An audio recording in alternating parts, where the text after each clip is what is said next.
it's been to a sporting event. The atmosphere before a game, I think Game Time Decisions has that same exact atmosphere. This is our arena.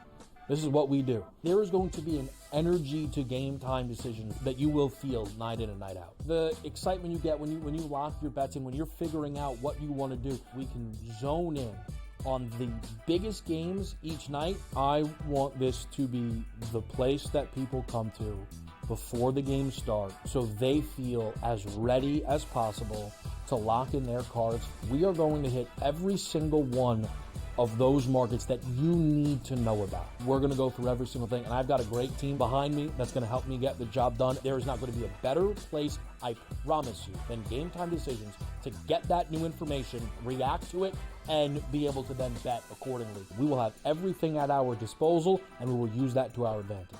I'm Kevin Walsh. Tune into Game Time Decisions from 6 to 8 p.m. Eastern on SportsGrid.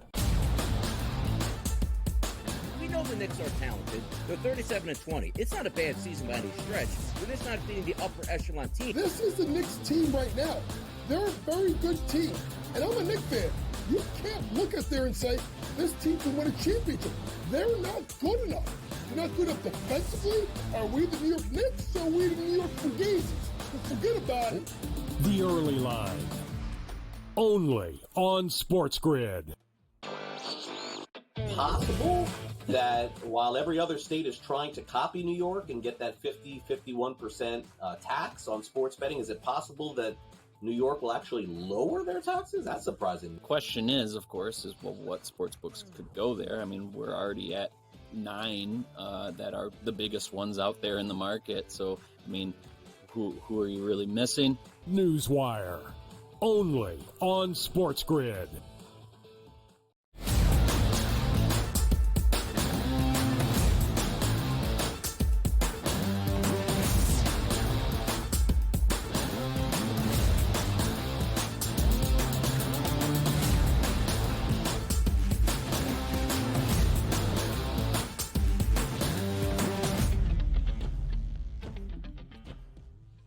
We welcome you to hour number 3, our third and final live right here on this Thursday. What? Yeah. You're fired up? All right. Yeah. You know, really, every time you say something, when I'm doing the intro to start a segment, Voice I is can't getting really hear stronger, you all too. that much, and it scares me, man. Yeah. You know? The voice is All right. strong, Ben. I think you can go an extra Feel hour good. after this one. I think the radio is in for the surprise. We're ready. Yeah. I got to do a couple of reads. We got to get the people Oh. promoted here on this network. I was really worried. You guys didn't hear it. Maybe you did at the very start of the show. Sounded like I ate a frog, though, to begin today, just even talking to my coworkers before we went live on air. Wasn't sure we would make it for these 3 hours. What is he doing? This is one of the craziest starts to an hour. Okay. Hold on. All right. All right. You want me to keep talking? Hey, it's Donnie Hour Rightside, 3. host of the Early Line, 8 to 11 a.m. Eastern, the winning edge in late nights dissecting XFIP and BAPIP before every MLB card. It's scouring weather reports in the Midwest to see where the ball might carry just a few extra feet and seeing it's where hitters have the most success on Tuesdays. There you go. I'm ready to go. There you go. That was good. Live Was read. that recorded? Live read. Were we recording right there? Did we hit? No, I did. Start? I did it ahead of time. I'm professional. I do it, That was good. on my own terms when I feel good. But there you go. Just wanted to get that out there for the people, though. Anybody need an ad read? Come to me. Let's go. Can I ask you something sincerely? My ad read is a little bit more about college basketball, which of course is my bread and butter. Read it to you? Were you a little bit disappointed? How did you feel about being the baseball guy? Was that okay? I like being the baseball guy, though. Yeah, I love baseball. Like baseball's on the horizon. We got to get the information out to the people, and it's just what we do. So they use the better voices on the air for the ad reads on this company. So when they come to certain people and they need things done, Sure. And I was not sure at the start of today's show if this voice would hold up either throughout the entirety of our 3 hours, football full circle, let alone an ad read. So I'm glad we have made it this far. And Hold on. One more Your thing. show, brother. Go ahead. Take it away. Like me and you, like ad reads there, one take and done out the window. Now, I won't use a name, but I understand it would be like this. Yeah, we know. All right, it's baseball season. Hold on, guys. Hold on. Can we do it again? We know who All you're talking about. Yeah. Everybody that knows Donnie Rightside knows who you are talking about. Yeah. Ugly scene. I don't think he's watching or listening at this moment. right now. All right, we're starting off hour number 3, as we often do, by hearing from the people. So much going on right now in the sports calendar. Final week of the regular season at the high major level in college basketball. Conference tournaments with 3 more tourneys starting on this Tuesday. 9-game slate around the NBA.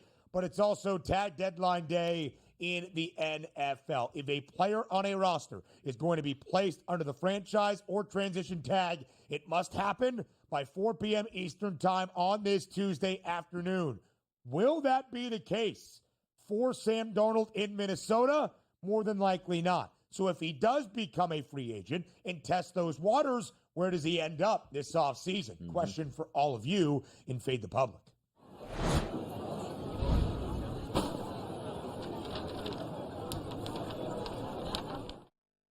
At SportsGrid on Twitter, which team will Sam Darnold sign with in the offseason? We listed 3, and we gave you the option for a reply if you selected other. The Raiders, the Steelers, or back in the Twin Cities, or, of course, the other. And, Donnie, most of the public, nearly 45% of the vote, saying that Sam Darnold is about to be a Raider.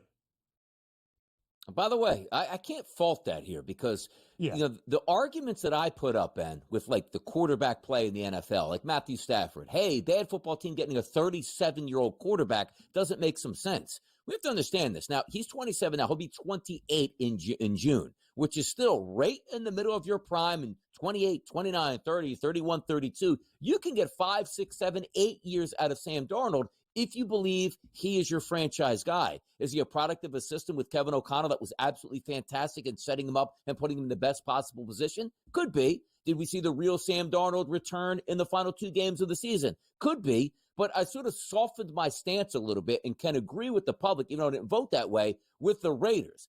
They're a bad football team. They need a lot of help. But could it be where Darnold can be good enough over the next 2 to 3 seasons that by the time they flip that roster around, he can still be in his prime? See, that makes sense. Mm-hmm. When we talk about Matthew Stafford going to the Raiders, hey, in 2 or 3 years when they flip it around, well, he's 40 and he's done at that point. So Darnold is still in his prime, and if you have Chip Kelly as an offensive coordinator, maybe you can get innovative and really help him out. It makes sense. But for me, I did actually vote for the Pittsburgh Steelers. Now, not because Arthur Smith is there, and that's the key to unlock Sam Darnold on top of what we saw last year. But I just think the Steelers are still in win-now mode, if that makes sense.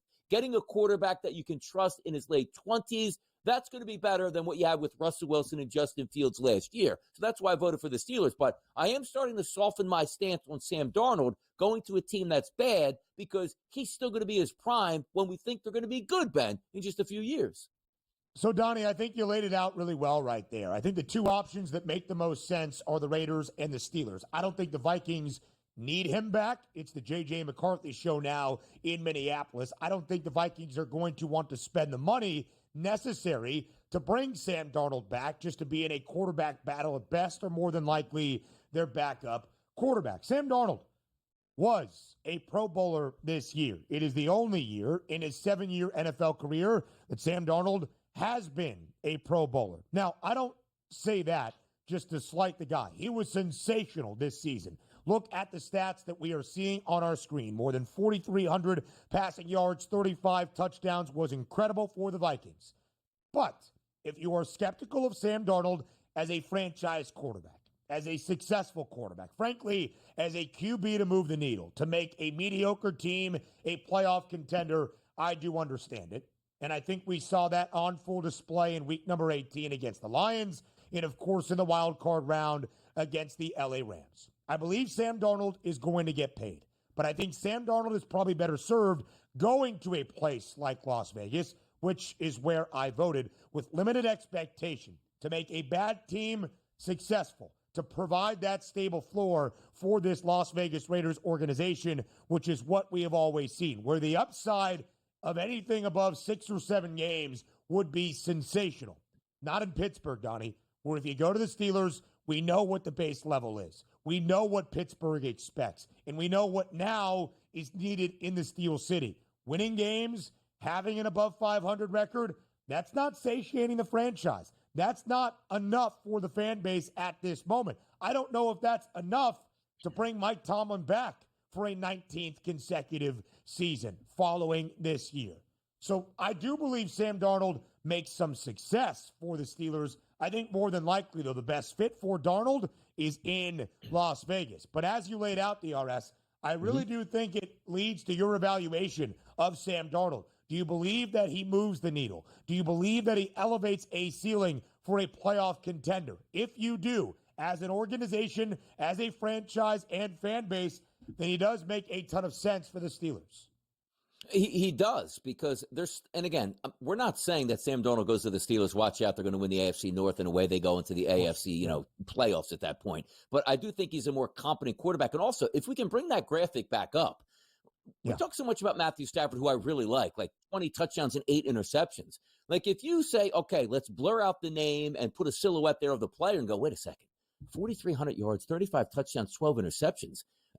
Everybody would want this guy as your quarterback. But just because we watched the final 2 games, we can't trust any of those statistics at this point. And you might also tell me, because on the, we asked the other reply here, one of those from my guy Biggie Small says the Giants. The reason I disagree with the Giants is the Giants should be in a mode of they're close enough to trade up and actually get their franchise guy. The Raiders are a little bit far backward. It might be too expensive to move up. That's why Darnold will make more sense, even though both of those franchises basically on common ground with expectations coming into next season. But again, as I said, softening my blow here for the Raiders, where if they had to go to Darnold, I'm not going to be all that upset as I was just a week ago thinking it was going to be Matthew Stafford. Raiders' second most cap space this offseason as well. Action around the association next.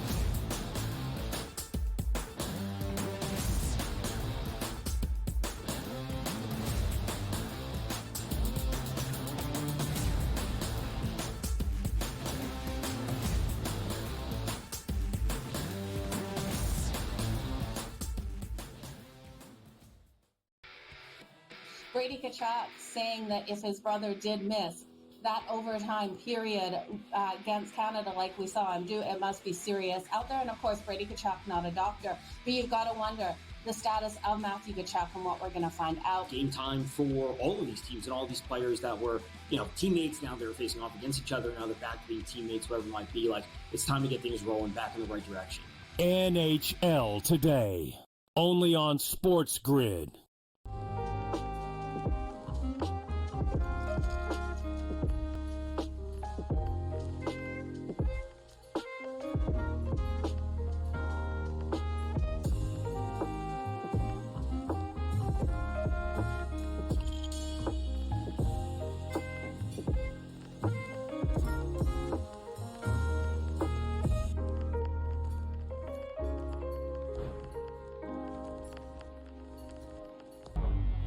Two guys that can do it all. Too much electricity this morning. This is a good time. We're having a lot of fun. I had to do a triple take. Ka-ching! Why? Because it's parody. I didn't mean to offend. Yeah, it's not going to happen. Load management is a dirty word. Let him rip. You know what? Circumstances provide the results. What? How do you do this once? Oh, Donnie, you got such a good show there. A network that is booming. The Early Line, only on SportsGrid. St. John's could be a 2 seed. I'm going to say something crazy right now. St. John's wins out, they can get the 1 seed in the East. And they go through Providence and then Newark. So if St. John's stays away from Auburn and Duke, I think St. John's comes out of the East. And I think Auburn, Duke, Houston, St. John's is your Final Four. Betting above the rim, only on SportsGrid.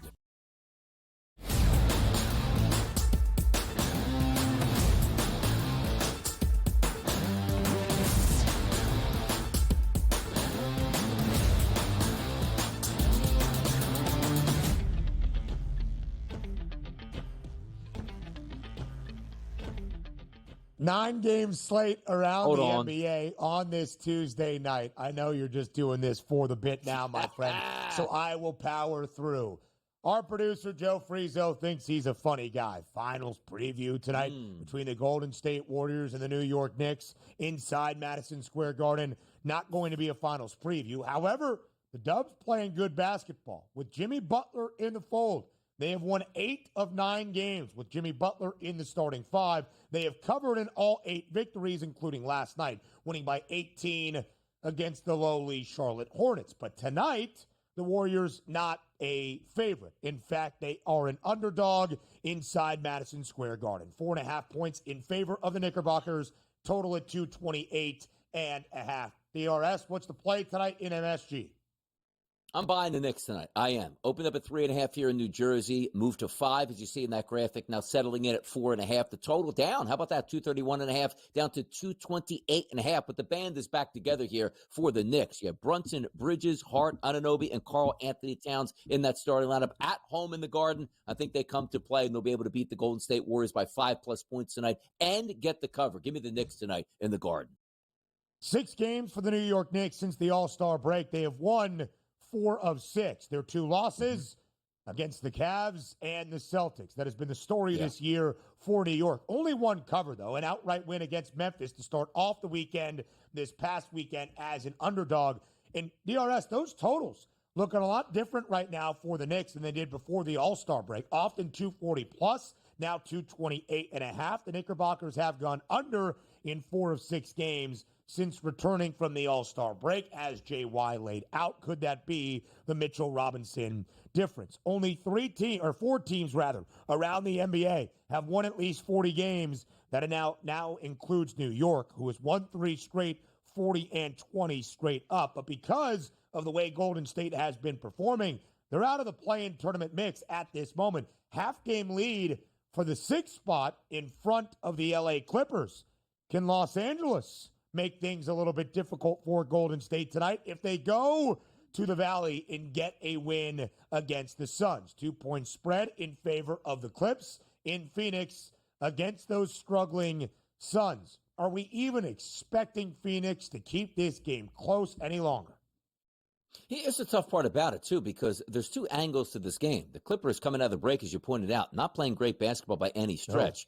No. Norman Powell, one of their better basketball players, still struggling with injury. Maybe that's a key cog in the offense that they haven't had, and they have some struggles. Still Harden and Kawhi Leonard are there. They should be fine. But when you look at the Phoenix Suns, there's 2 things to look at. Like, again, Booker, Durant, and Beal expected to be in the starting lineup tonight, and they're getting points. But there comes a point in the season where everybody has checked out for the Phoenix Suns, and that's hard to bet against. If this game, let's just say, Ben, was 3 weeks previous than it was tonight, and that line the same with the same starting lineups, I would be taking the Phoenix Suns saying, I'll take a chance, +2 at home here with a healthy Suns team trying to make it to the playoffs. It just looks like the plug has been pulled from the Phoenix Suns, and granted, I'm going to take the Clippers tonight, lay the 2 points that it currently is listed at the FanDuel Sportsbook. If they lose, then so be it. I'm like, hey, the Clippers rose up. But the one thing, what I can't get down with is I'm like, you know what? Give me Phoenix +2, and they get dropped by double digits on their home court and say, you knew exactly what was supposed to happen in this game. Not even Ben X's and O's wise or talent wise.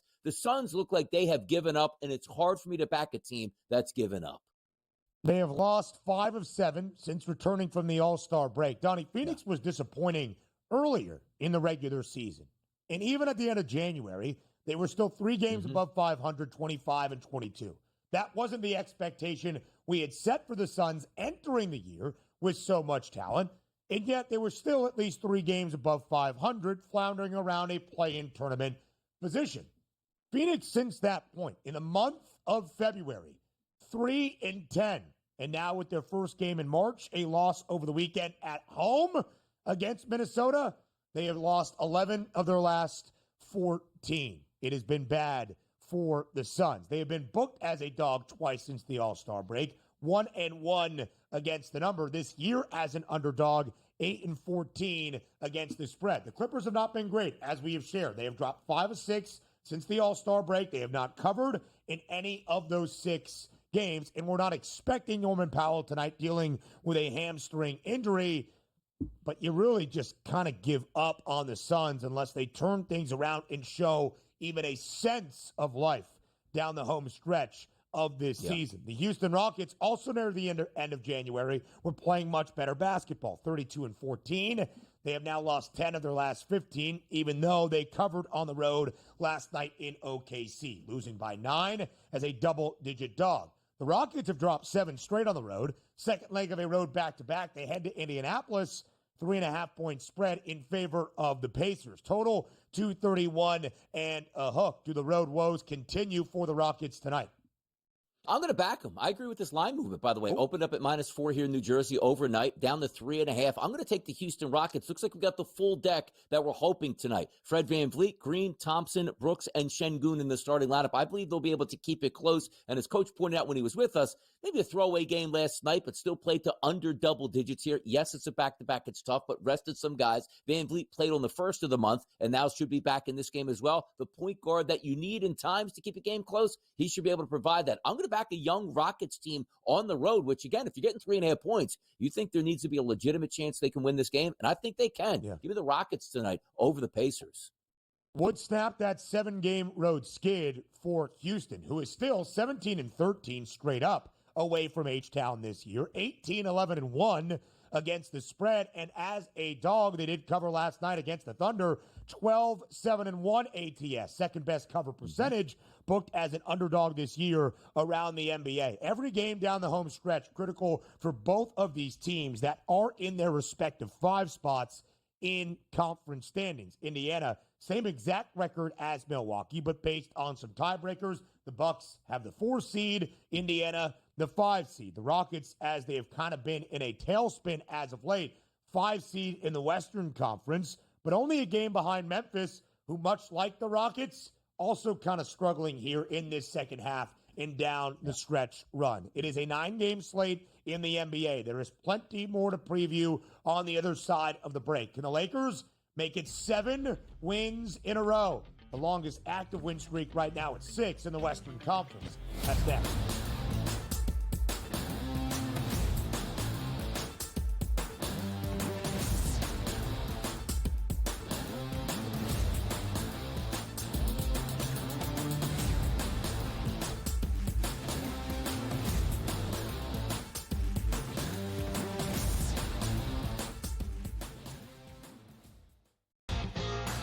Is that kind of helpful when it comes to preparing for a major? Is that you're just like 1 foot in front of you at this point? Ideally come to a place here at Bay Hill where I've had good success in the past. I've only played it the last 21, 2, 3, and 4. But I've played it well, and I really like that we're heading there with where I'm at right now. I think it's going to tell me a lot. The Smiley Show, only on SportsGrid. Remember when everyone was upset about NIL? You know what NIL did? Make sure Cooper Flag wasn't playing with the G League Ignite. That's good for us. That's good for college basketball. When the best players are actually playing college basketball. You're going to get battle tested. And it doesn't matter, Kevin, if you're at home or on the road. If you don't come ready to play in the SEC, you're going home with an L. Betting above the rim, only on SportsGrid. What's going on here? What are you talking about? But is Bryce going to shave? And then is Bryce going to I hope not. Oh, they once tried to ask me that. They were like, whoa, Kato, the mustache, I'm not sure. Whoa. And first go-around, right? I was like, you know what? All right. And then the second go-around, I was like this. Come on, that looks good. Get used to it. Get excited. Game time decisions, only on SportsGrid.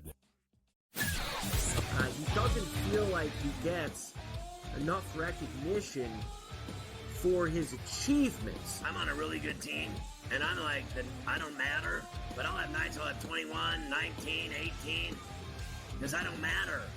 I would rather be on a team, a good team that wins, than care about myself.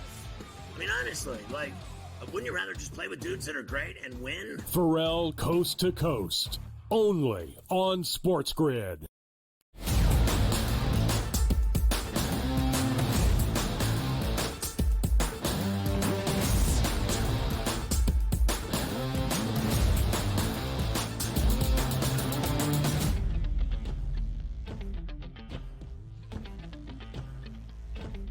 The longest active win streak in the NBA's Western Conference belongs to the Los Angeles Lakers. 6 straight wins for LA, hoping to make it 7 straight at home tonight against the New Orleans Pelicans. 8.5-point spread in favor of Los Angeles, total at 229. DRS, when you look at the Pelicans this year and you see a 17-44 team, you would think this would be a comfortable win for the Lakers at home tonight. but New Orleans playing much better basketball as of late. How competitive will we see it tonight in L.A.? Will it keep the Lakers from winning their 7th straight? Look, I do think the Lakers are going to win this game. They're favored to do so. Open up at 7.5, now sits at 8.5. But understand this. There are some points in an NBA season where your team is out of it like the Pelicans, but also you're going to get up for bigger environments. When you go to Madison Square Garden and take on the New York Knicks, when you play maybe an upper-level team in a division or a conference, but also includes the Los Angeles Lakers at home, at night, 7:30 tip out on the West Coast. If there's one game the Pelicans want to show out on, it's going to be this one. And look at their anticipated starting lineup tonight. McCollum, Murphy, Williamson, Olenek, and Nisi in the lineup. So full go as you can get for the Pelicans. I think they'll be good in this game, or should I say good enough to hang around. Do I think they can win this game? Probably not. Lakers are good. LeBron will be there. Luka Doncic will be there. But give me the Pelicans with the 8.5 tonight as one of those, non-public underdogs where it seems like everybody's glomming onto the Lakers, and rightfully so. They're playing great basketball. Pelicans surprise tonight. Keep it close. The Pels have won 5 of their last 7, including a few outright as an underdog. In their 2 losses in this 7-game span, they have not covered the number both as an underdog. The Lakers have played 7 games since returning from the All-Star break. They have won 6. They have won 6 in a row, as we have shared. They have covered in 5 of these 6 wins. Donnie, the Lakers have been under in all 7 games since the All-Star break, so we'll see about that total of 229 tonight. Let's keep it going around the association with this 9-game slate in the NBA. Lakers have the longest active win streak in the Western Conference, 6 in a row. Once again this season, as we have said many times, the longest active win streak in the Eastern Conference and around the entirety of the NBA. That's the NBA's best team, the Cleveland Cavaliers. 10 straight wins, hoping for 11 straight tonight on the road in the Windy City against the Bulls. 12.5-point spread in favor of the Cavaliers. Total at 242.5. How competitive will tonight's game be inside the United Center? I think it'll be competitive, and I do think that the Cleveland Cavaliers win. Do I want to lay close to 2 touchdowns in this one? Not necessarily, even though I do think there's a legitimate chance they can do that. However, the 245.5 at the opening number overnight here at the FanDuel Sportsbook in New Jersey has dropped to 242.5, and I think there is value. You just take a look at the past couple games for the Cleveland Cavaliers, 133, 129, 123, 116. You see the Cavaliers, and by the way, just dating back, this is a team routinely, Ben, over 125-plus points, and I think the tempo will be there. The chance for a blowout, yes, but the 242, I'll buy the dip in the market right now. Down 3 points, I think they can get close to 245 in this, so 242.5 makes some sense for me. Give me the over. So 2 teams, DRS, at that 50-win benchmark. Oklahoma City behind SGA's 51-point performance last night, but 11 losses. 50-10, the record for Cleveland. 1 fewer loss than that of the Thunder, thus the best record in the NBA. And as we have often shared, the Cavaliers are the best in the association at many things. Best straight-up record, best covered team in the NBA, 39-20-1 against the spread. The only team covering in more than 61% of games, and that's a 66.1% cover percentage, also the highest over percentage in the association as well. I do see what you are saying there in terms of our total tonight. Again, when you look at the Bulls, a team that, as we might expect, in a play-in tournament position, holding on to that 4th and final play-in tourney spot, 10 seed in the Eastern Conference. The Sixers lose last night. The Nets as well, both teams 2.5 games behind Chicago. Other spots in our 9-game slate around the NBA tonight. Atlanta, a win at the buzzer last night on the road in Memphis. Back home, 7-point home dog against the Milwaukee Bucks. Orlando, really trying to figure things out. 7.5-point home favorite against the Raptors. And the Timberwolves, Donnie, what a spot for them. 14-point home favorite against the 76ers. Yeah, and by the way, they're going to get slapped in that game, the Philadelphia 76ers. That game was around like 11.5, like before we even done the show. Moving up, why? Eric Gordon, obviously, has been out for some time, but Paul George, Kelly Oubre, Quentin Grimes on that list of we don't know if they're playing tonight, and they shouldn't play tonight. Your goal is not to win basketball games. I think they get drilled tonight, by the way. Groin soreness, hey-oh, for Podcast P, despite putting away his media obligations. What a Tuesday night in college hoops. Next.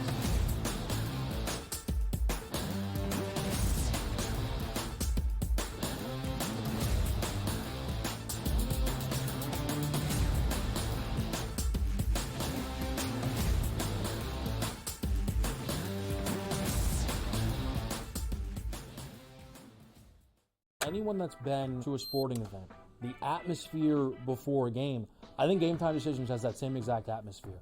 This is our arena. This is what we do. There is going to be an energy to Game Time Decisions that you will feel night in and night out. The excitement you get when you lock your bets in, when you're figuring out what you want to do, we can zone in on the biggest games each night. I want this to be the place that people come to before the games start so they feel as ready as possible to lock in their cards. We are going to hit every single one of those markets that you need to know about. We're going to go through every single thing, and I've got a great team behind me that's going to help me get the job done. There is not going to be a better place, I promise you, than Game Time Decisions to get that new information, react to it, and be able to then bet accordingly. We will have everything at our disposal, and we will use that to our advantage. I'm Kevin Walsh. Tune into Game Time Decisions from 6 to 8 p.m. Eastern on SportsGrid. We know the Knicks are talented. They're 37-20. It's not a bad season by any stretch. We're just not beating the upper echelon team. This is the Knicks team right now. They're a very good team. And I'm a Knicks fan. You can't look at there and say, this team can win a championship. They're not good enough. They're not good enough defensively. Are we the New York Knicks or are we the New York Fugazis? Forget about it. The Early Line. Only on SportsGrid. Possible that while every other state is trying to copy New York and get that 51% tax on sports betting, is it possible that New York will actually lower their taxes? That's surprising. The question is, of course, well, what sports books could go there? I mean, we're already at 9 that are the biggest ones out there in the market. So, I mean, who are you really missing? Newswire. Only on SportsGrid.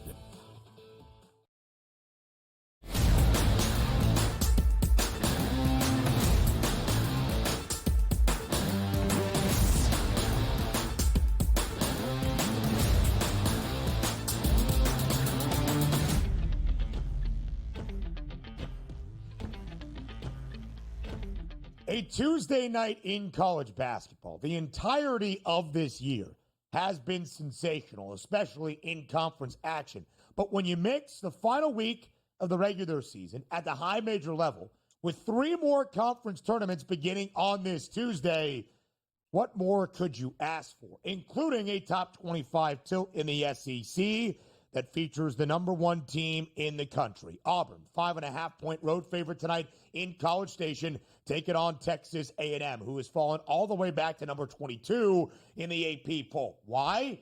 The Aggies have dropped 4 consecutive games. Donnie, if March is about playing your best basketball, Buzz Williams' team is not doing that at this moment.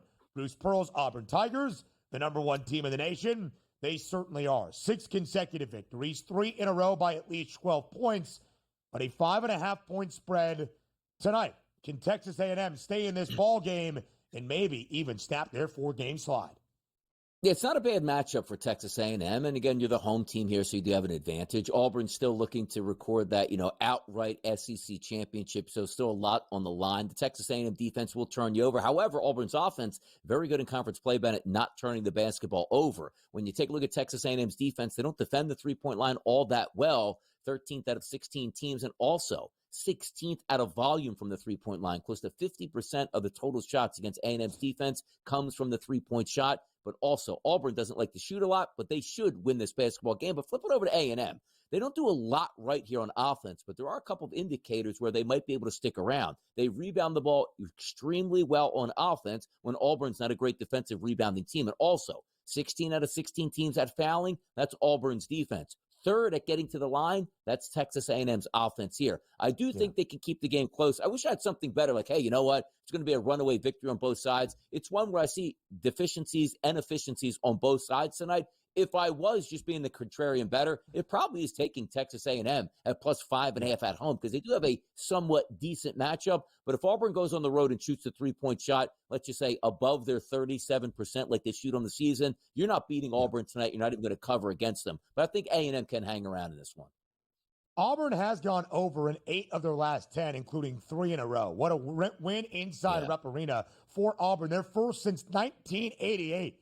Against Kentucky on the road on Saturday, 94-78. And Jani Broome didn't even score in double figures. Miles Kelly, a 30-point performance, and was great from deep. Auburn has clinched that outright SEC title, but DRS, as the Tigers will let you know, they are looking to go perfect on the road in SEC play. Can do that tonight with another quad one win. Auburn's quad one record is 16-2.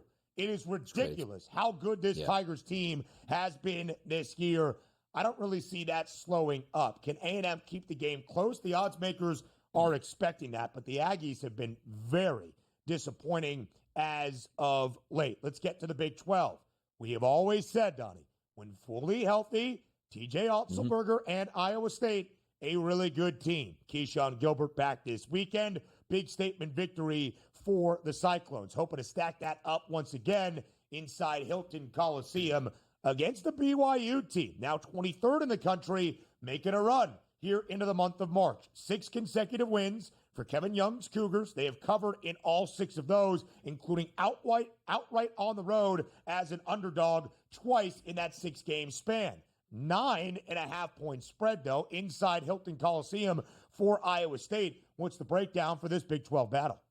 Yeah, it's an expensive number. BYU's a good basketball team, in particular on offense, number 1 in conference play at efficiency. They can move it here, which includes they love to shoot the three-point shot. Almost 48% of their total shots come from three-point range. But Iowa State's defense, no slouch, number 2 overall in efficiency. But this game is going to be won on offense here by Iowa State. The one thing Iowa State does a little bit too much here, Ben, is turns the basketball over. Good for them. BYU's defense, 10th in conference play overall in efficiency, and 12th in conference play at turning you over. The three-point shots will be there because BYU will let you shoot those. Healthy back in the lineup, that starting lineup for Iowa State. I look at this game and say, all right, if BYU can have a good offensive performance, which I'm hoping, that'll push Iowa State even more on offense themselves. 79.5 earlier today was that team total here for Iowa State. I believe they play into the 80s tonight with a victory. Not looking really for a cover from my side, but I do know that BYU can get hot, maybe pull the upset. Just give me the points here with Iowa State. They'll get into the 80s themselves. We'll let the less remain. I think it's a great look, DRS. I lean to the over as well. BYU, as we mentioned, winners of 6 straight. And because of an offense that is shooting so well from 3 right now, know the name Richie Saunders. He has done some great things for the Cougs. That's not even their top guy in Yegor Demon, who has been really good this year as well. DRS, when you look at BYU, over an 8 of their last 12, and with a fully healthy Iowa State rotation, Keyshawn Gilbert in his second game back. Milan Momcilovic has been great this year.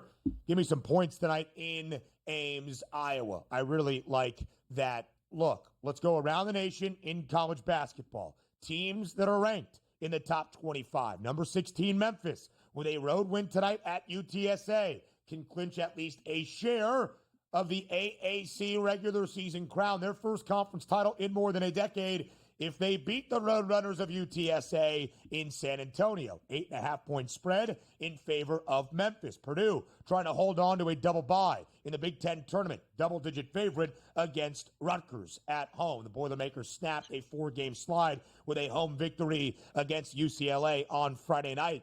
Kentucky, DRS, leaking a little bit of oil here, trying to play their best basketball, going against one of the worst teams in the SEC. LSU, only 1 quad 1 win this year. Double-digit favorite inside Rupp Arena.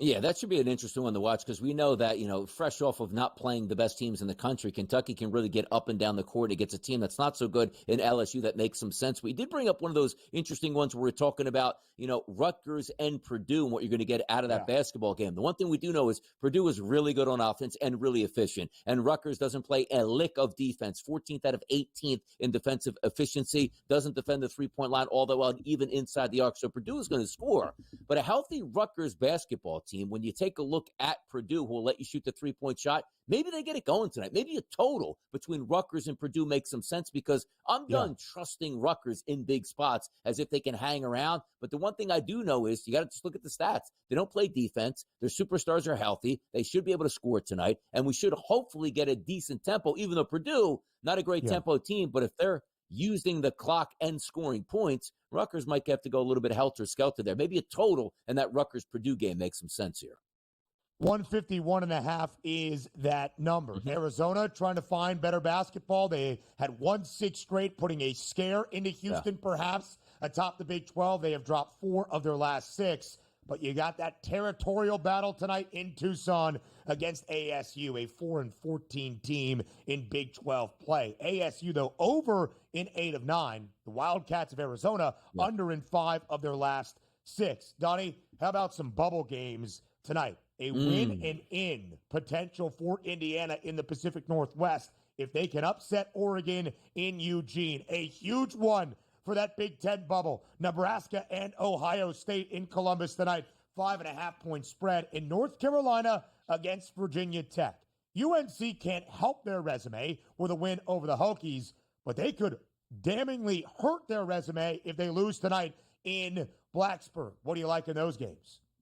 I'd say what's crazy about UNC, too, because you're right. There's usually a look-ahead situation where Duke is revved and ready to go, and all they want to do is beat them and not ruin their season, but sort of get that, at least we got you there.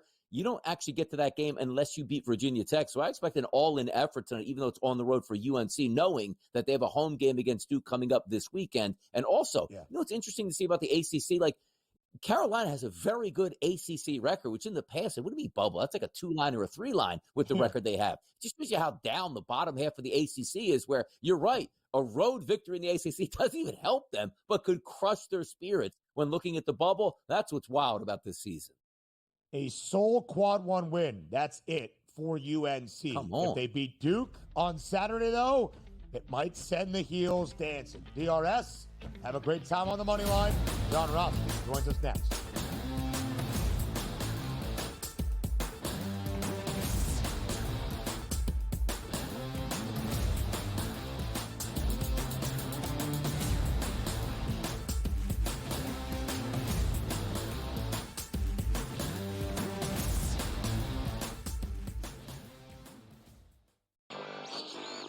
Possible that while every other state is trying to copy New York and get that 51% tax on sports betting, is it possible that New York will actually lower their taxes? That's surprising. The question is, of course, what sports books could go there. I mean, we're already at 9 that are the biggest ones out there in the market. So, I mean, who are you really missing?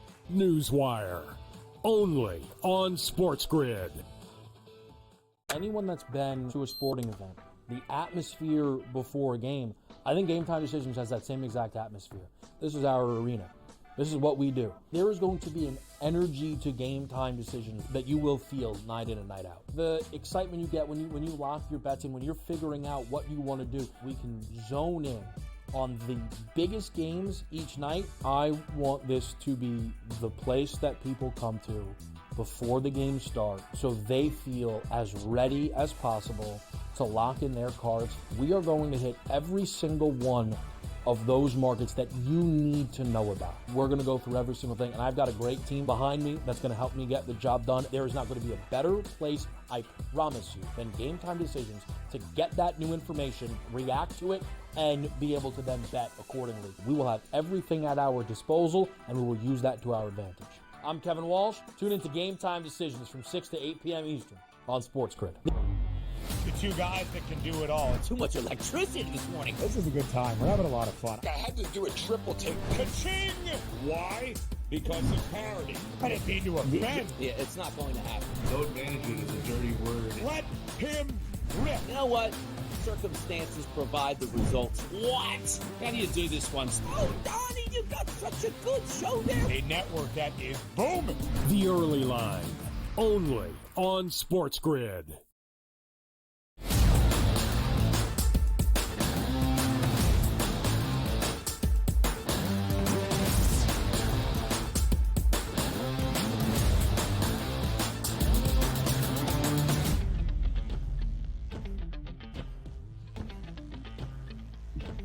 For the first of many times, here in the month of March, Jon Rothstein joins us live on this Tuesday on the Early Line on SportsGrid. Of course, on behalf of the FanDuel Sportsbook, doing great work, especially in the most important month of the year for CBS Sports. Jon, we are very pleased to welcome you on to the show today. This is the first appearance for you on TEL, now in the most beautiful month of the season. Ben, great to be with you as always. And yes, this is March. Yes, it certainly is. That is reflected in this Tuesday night slate, John. Final week of the regular season at the high major level in men's college basketball. 3 more conference tournaments into the fold on this Tuesday as well. But let's start by looking back on one of the 2 top 25 games we saw on a Monday. In Houston, the Cougs take care of business. 6-point home win, 65-59. Handing Kansas, John, its 9th Big 12 loss of the season. John, in your estimation, was the story of this game for both sides the story of the season for both schools? Well, I think the big thing we need to keep in mind is that Kansas looked, I thought, Saturday against Texas Tech like it was going down a path that no program wants to go down on March 1st. But I thought it should be commended how the Jayhawks went into the Fertitta Center and fought. It's just been this is uncharted territory right now for Bill Self and Kansas. Kansas is set right now to be its lowest seed in the NCAA tournament under Bill Self. And during these last 2 years, we have really seen the past of the Big 12 at the top kind of hand things over to now the present of the Big 12 at the top. In the last 2 seasons in Big 12 regular season games, Houston is 33-4, while Kansas is 20-17. It is crazy to see, John. Kansas has lost more than 8 Big 12 games in 2 consecutive seasons for the first time since 1981-82, and then the following year in 82-83. The Jayhawks did not make the big dance in either of those 2 years. They will make the NCAA tournament this year, but as John shared, one of a seed line for Bill Self and KU they are not used to seeing next to their name on Selection Sunday. Let's get to this fabulous Tuesday night slate in college basketball. The number 1 team in the nation, Auburn, on the road against number 22, Texas A&M. 5.5-point spread, John, in favor of the Tigers. If March is about playing your best basketball, Auburn is doing that. 6 wins in a row, their last 3 by at least 12 points, and started off March with their first win inside a Rupp Arena against Kentucky since 1988. How exactly is Auburn trending to playing their best basketball in the most important month of the year? Well, we have seen Auburn be in a situation where it does not need certain players to play well for the Tigers to beat some of the best teams in the country. It's the totality of the parts for Auburn, which is really what makes it right now the dominant team in college basketball and obviously the lock to be the number 1 overall seed on Selection Sunday. Janai Broome is the player I'm going to vote as my National Player of the Year, but the Tigers are much more than one man. 9 points, only a couple of rebounds for Janai Broome, despite a 16-point win in Lexington on Saturday. And, John, you took the words right out of my mouth. As we look at the Wooden Award odds currently on the FanDuel Sportsbook, after a sensational performance and perhaps, and more than likely, his final game inside Cameron Indoor, Cooper Flagg, now the minus money favorite to win the Wooden Award on FanDuel at minus 180. Why do you give Janai Broome the edge? Well, it's real simple, and this is not to obviously diminish what Cooper Flagg has done during his season at Duke as a freshman, but the SEC is the best power conference that we have seen, of our lifetime. And I don't think that's really, an observation that, should not be taken lightly. And I think the ACC, you can say unequivocally, is the worst ACC that we have seen in our lifetime. Auburn has also played the most difficult non-conference schedule in the history of Auburn's basketball program. With all things considered, and when you consider the schedule that the Tigers have played, that is the firm reason why Janai Broome, to me, is the National Player of the Year and not Cooper Flagg. It sounds pretty easy to say, John, best player on the best team, but that is what Janai Broome has been for Auburn this season. 16-2, the record for the Tigers in Quad 1 games. John, you know my rule. In important times on the calendar, especially in the month of March, if you need to go because the phone is blowing up right now and you got some news that you need to share, you always have my word. You can do that. That was not a breaking news call. I was dealing with that about a half an hour before I got in the air trying to cover the Utah search, so I can shed some light on that for you now. I tweeted this at the top of the hour. Dallas Mavericks assistant Alex Jensen is a primary candidate to fill the head coaching vacancy at Utah. No offer has been made to Jensen yet, a primary candidate to replace Craig Smith. Jensen played for Rick Majerus on the 1998 team that went to the national championship game at Utah and was also a longtime assistant for the Utah Jazz. So no offer has been made, but I can confirm and am reporting now that Dallas Mavericks assistant Alex Jensen is a primary candidate for the head coaching vacancy at Utah. Jon Rothstein, he never sleeps, especially in the month of March. We've got some conference tournament action beginning today at the mid-major level. John, 3 leagues enter conference tournament week. Let's start in the Sun Belt with a gauntlet of a bracket as it is now designed. As we look at the Sun Belt tournament title odds, who's a team that everybody needs to know on this list? Well, Arkansas State is a team that won earlier this year at Memphis, so I'm looking closely at them. And also South Alabama under Richie Riley has had a very, very good season. This program has kind of done everything over the last, half decade plus, except playing the NCAA tournament. But Ben, we've talked about this a lot the last couple of years. Because of the lack of player retention now in college basketball, the seeding in these mid-major conference tournaments feel really obsolete. So you know what they say. College basketball, where the unexpected becomes the ordinary. That is always the case. As we see reflected in the odds, John, the Red Wolves, the 4 seed in the Sun Belt Conference Tournament. They have to play at least one more guaranteed game than the top 2 seeds, South Alabama and James Madison, and yet Arkansas State is that favorite. Jon Rothstein, as always, it is our absolute pleasure to have you here on the early line in the month of March. We wish you the best. We'll talk again next week. Plenty more to come on TEL. We'll continue to look at that college basketball slate up next.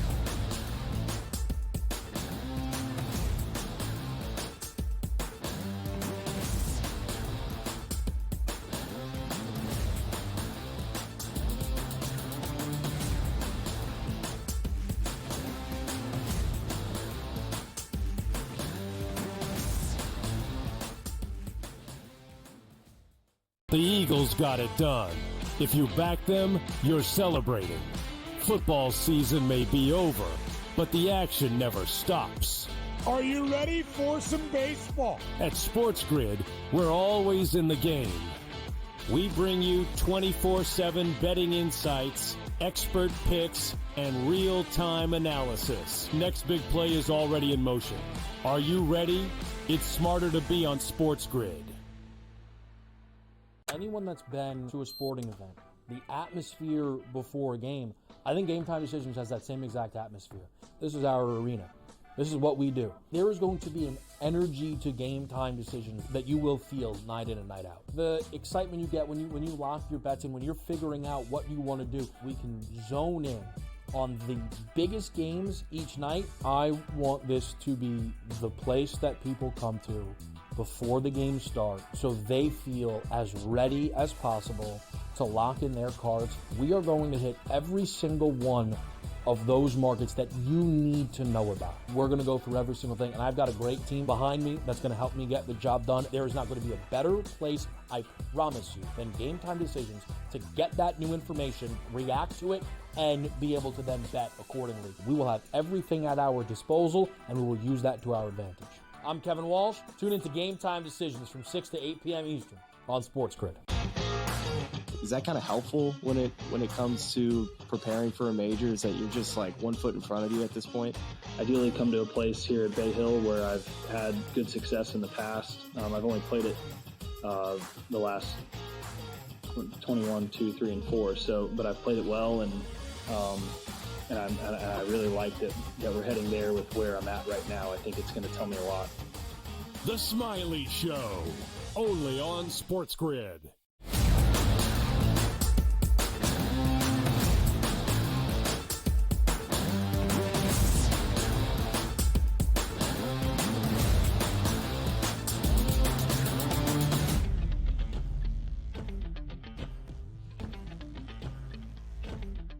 Live right here on the early line on SportsGrid. We round out our 3 hours together live right here on this Tuesday. And we do so right now with a bit of breaking news around the NBA. From ESPN, Shams Charania used to work for the FanDuel TV network. We have some breaking news out of Dallas. Dallas Mavericks All-Star Kyrie Irving has suffered a season-ending torn ACL in his left knee. Sources tell ESPN. Of course, it was Kyrie last night going down awkwardly in the Mavericks game at home against the Sacramento Kings. He walked to the foul line with tears in his eyes, shot both free throws, and then exited after only 9 minutes of action. The Mavericks quickly came out and called it a left knee sprain. Obviously, that was not the extent of the injury. Kyrie Irving has suffered a season-ending torn ACL. Not good news for Dallas. Frankly, it has not been a fun month for Mavericks basketball. You trade away a beloved superstar in Luka Doncic. The fans absolutely revolt. The guy that you acquire in the deal, Anthony Davis, still playing at an all-NBA level, injured in his opening game after putting on a sensational performance inside American Airlines Arena. He's out for the foreseeable future, although AD should return before the playoffs and postseason do begin. And now you lose Kyrie Irving. On the day the Mavericks released, at least an update, upping season ticket prices. It is a franchise and an organization that has lost the plot in terms of their fan base. Now, that has nothing to do with the injuries to AD nor Kyrie. We wish them the best in their recovery, but it's just a sign of the times for this Mavericks franchise and how bad things are getting. Dallas still comfortably in a play-in tournament spot around the Western Conference, but in that 10th and final, 32-30, 2 games above 500, but a 3.5 game advantage over the Phoenix Suns for that 4th and final play-in tournament position. If the Mavericks are going to see any form of the postseason in the NBA's Western Conference, they will do so without Kyrie Irving. Again, suffering an injury last night, a season-ending torn ACL injury for Kyrie Irving. More bad news for the Dallas Mavericks. All right, let's get back to college basketball. Some critical games to end out the regular season at the high major level. We've got some games that impact a conference championship in the regular season, like Memphis tonight on the road in San Antonio, 8.5-point favorite against UTSA. A win and at least a share for Penny Hardaway's Tigers of that AAC title. There will be a name that you'll probably know in just a couple of weeks if Memphis makes a run in the big dance. PJ Haggerty, one of the best guards in the country. He has scored 20-plus in 3 consecutive for Memphis entering tonight. I agree with Donnie Rightside, who said we should see some points tonight inside Mack Arena. 151.5, that number for Purdue and Rutgers. Kentucky trying to find its best form here in the month of March. Same for Arizona, who has dropped 4 of its last 6. Big game tonight against Arizona State in this matchup. Mississippi State also playing some really bad basketball. The fact the Bulldogs are even still in the AP top 25, kind of beyond me. 7.5-point spread in favor of the Bulldogs. They were blown out by more than 30 points last week against Alabama at home tonight in Starkville. 7.5-point favorite against Texas. The Longhorns, in terms of ESPN Joe Lunardi's latest bracket projections, part of a group that is known as the first 4 out. Texas trying to play its way back into the NCAA tournament. A road quad 1 victory tonight against Chris Jans and Mississippi State would go a long way. Can Arkansas hang on to the right side of that tournament bubble when you get beat by 30 and you hand South Carolina its second SEC win of the season? I think you should be automatically eliminated from NCAA tournament conversation. Arkansas right now on FanDuel, minus 110 to make the big dance. 6.5-point spread in favor of Vandy at home tonight against the Hogs in Nashville. That a bubble game, as are these. Oregon, 6.5-point favorite against Indiana. The Hoosiers pull the upset tonight in the Northwest. Mike Woodson is leading IU dancing despite being forced out in Bloomington. Bubble implications for both the Buckeyes and the Huskers tonight in Columbus. Ohio State minus 160 right now on FanDuel to make the big dance. Nebraska, after a costly home loss against Minnesota on Saturday, plus 210. I think the Huskers show up tonight. North Carolina needs to win tonight against Virginia Tech to make sure that Saturday's game against Duke could be a win and in potential for UNC, and a bunch of games there in the Big East. Georgia has to avoid a loss against South Carolina. It's March Wednesday, 8 a.m. Eastern, tomorrow on the Early Line.